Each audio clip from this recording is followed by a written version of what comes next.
এটা রাখো তাইলে তোমার এটা বকছিস। হ্যাঁ, বাড়ি যাবো না আজকে? বাড়ি কিভাবে যাবো বলেন মামা? কেন? হোস্টেলে বন্ধ হয়ে যাইতেছে, আপনার রুমমেট তো যাইবো না। কিরকম সাইকো দেখছেন? ঈদ আইসে এখনো বাড়ি না যেতে এখানেই পড়তে হইবে। আমার কথাটা মানেন, ভিতরে যান, ঘাটটা ধাক্কা দিয়ে বাইর করে দেন।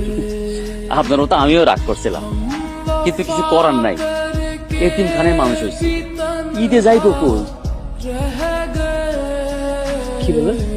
হ, যাওয়ার জায়গা নাই। দেখি স্যার কি করে। সাবধানে যায়েন মামা।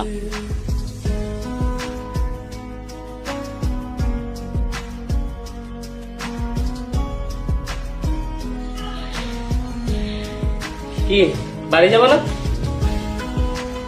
তুই ব্যাগ গুছা, একসাথে যাবো।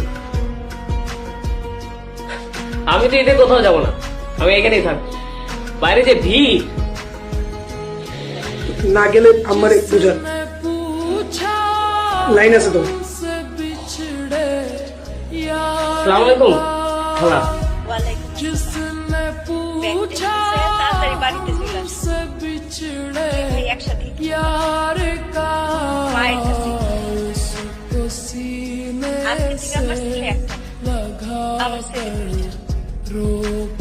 মায়ের কাছে ছেলেরা না আসলে কি মা ঈদ করতে পারে? আরে কাঁদতেছে, তোমার মা অপেক্ষা করতেছে, তাড়াতাড়ি চলে আসো। জি খালা, জি।